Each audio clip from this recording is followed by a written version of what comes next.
De lieu, le Marin a conféré avec le directeur régional de l'OMS Afrique, Charles Oganda Maganga, Olivier Antonio, Patrick Demabio.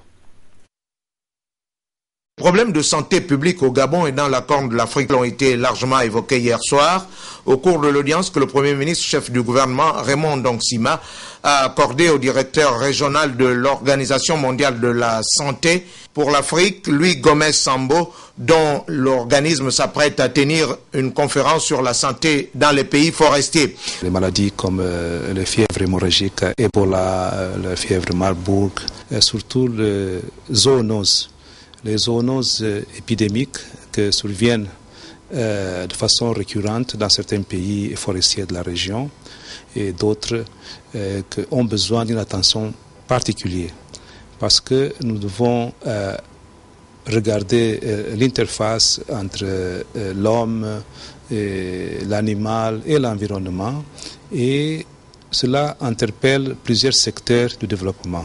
Le renforcement des capacités et de prévention des maladies dites émergentes et celles chroniques dans l'ensemble des pays, notamment auprès des populations forestières, marquera l'ordre du jour des futures assises médicales. Le secteur de l'agriculture et l'élevage, le secteur de l'environnement, les eaux et forêts, le secteur de la santé, ils doivent ensemble mettre leur expertise en évidence pour renforcer la capacité du pays pour la prévention et pour une meilleure gestion en cas d'épidémie. Avec son Excellence, Monsieur le Premier ministre, nous avons aussi discuté de la coopération dans le sens plus large entre l'OMS et le gouvernement. J'ai demandé à son Excellence, Monsieur le Premier ministre, d'assurer qu'une législation anti-tabac soit approuvée au Gabon pour protéger la population contre les risques des maladies chroniques associées à la consommation du tabac. C'est une oreille attentive et convaincue de la nécessité de prendre des mesures urgentes pour éviter tout risque d'épidémie et de propagation des différentes maladies que le représentant de l'OMS a trouvé à la primature. À la primature où Raymond Ndongsima a présidé la 4e réunion du comité conjoint d'orientation stratégique et de concertation regroupant les partenaires techniques et financiers sur l'aide extérieure, nous retrouvons nos confrères de la presse de la primature.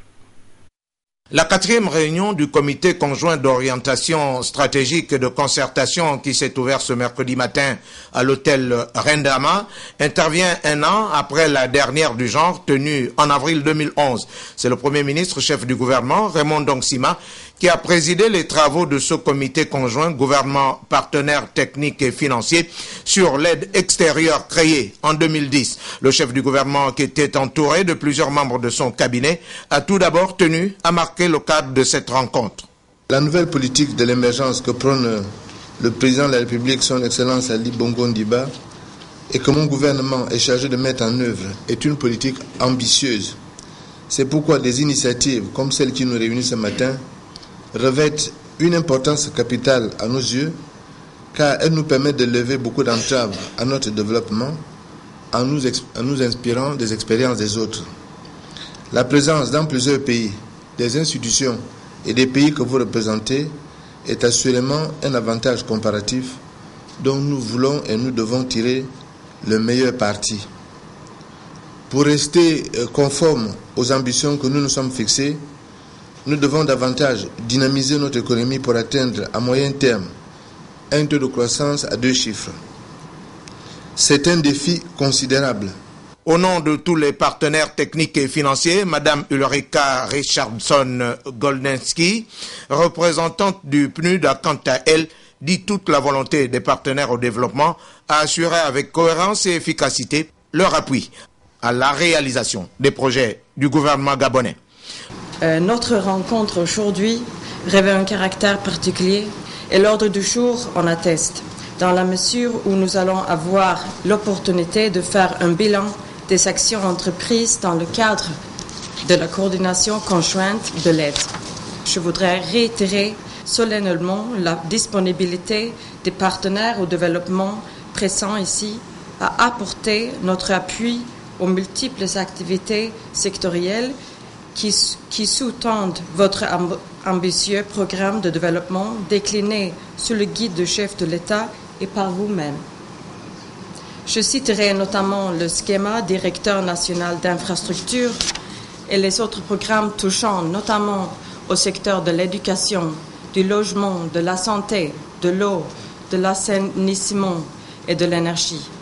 Ce sont autant de domaines dans lesquels, en tant que partenaires techniques et financiers, nous pouvons faire valoir nos avantages comparatifs. Le bilan de 2 années d'activité fait par le coordonnateur du comité et les interventions sur certaines difficultés rencontrées par les membres du comité, le Premier ministre a ensuite ouvert les travaux de cette concertation. Je suggère que pour l'exercice 2013, nous mettions un accent sur la réalisation des documents qui édictent des normes en matière de mobilisation et de gestion d'aide, d'une part, et qui précisent des indicateurs objectivement mesurables de nos activités. Il est évident que les pistes de réflexion que je viens d'énoncer ne remettent pas en cause les actions antérieures que nous jugeons pertinentes pour améliorer les performances de notre coordination. Excellences, Mesdames, Messieurs, tout en m'engageant à poursuivre l'appui du gouvernement à notre démarche de coordination, je voudrais déclarer ouvert les travaux de la 4e réunion du comité conjoint d'orientation stratégique et de concertation. Je vous remercie pour votre aimable attention. Je vous l'ai dit, la communauté internationale a célébré aujourd'hui la journée mondiale du diabète au Gabon. Les manifestations ont eu lieu à Mouila et Fougamou au nombre des activités prévues, des conférences et des séances de dépistage. Le constat de la journée dans un centre spécialisé, Charline Ouara-Pira, Chrislin Maïnda. Toute personne en bonne santé est un malade qui s'ignore, a-t-on coutume de dire. Aujourd'hui, c'est la célébration de la journée internationale du diabète, une maladie qui ne semble pas être totalement perçue par la population, mais qui nécessite d'être élucidée.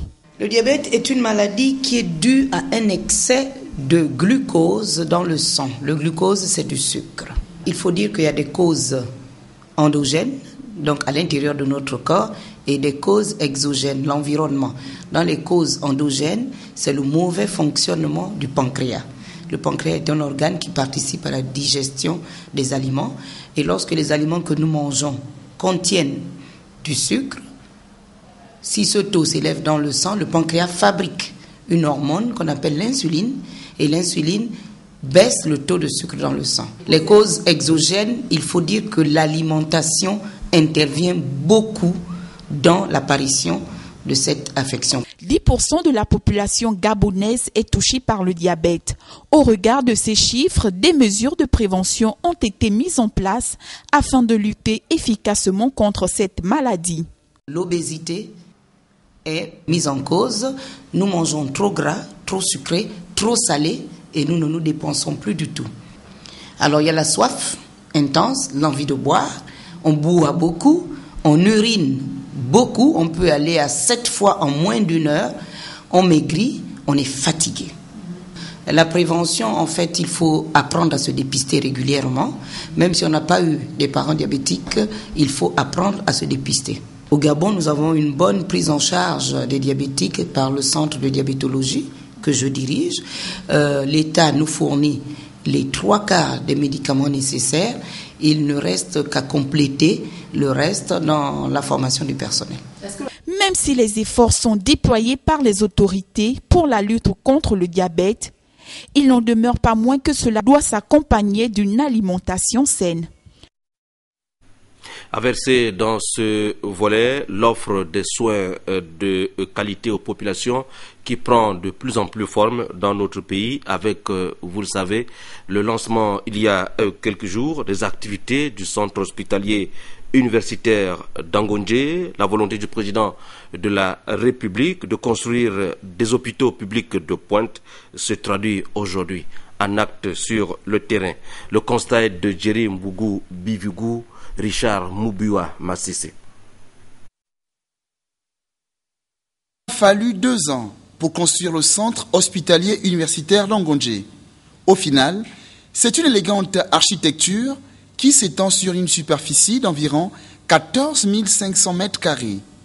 Ce CHU, ouvert au public, dispose de services de consultation internes et externes, maternité, chirurgie, urgence, pédiatrie, imagerie médicale, cancérologie, chimiothérapie, morgue, bref, la quasi-totalité des spécialités y sont. Après avoir fait ses preuves à l'hôpital des instructions des armées Omar Bongo Ondimba du PK9 et le centre hospitalier universitaire de Libreville, ancien hôpital général, c'est la société autrichienne Vamed qui a construit et équipé ce CHU d'Angondje. Cette nouvelle structure offre aux populations des soins de qualité. Cerise sur le gâteau, des maisons de fonction ont été construites juste à côté. Depuis quelques jours, nous le rappelons, le centre hospitalier universitaire d'Angondje est ouvert au public. Réhabilitation du pont de Kango, c'est sur la route nationale 1. Les travaux lancés par le gouvernement il y a quelques mois avancent aujourd'hui à grands pas.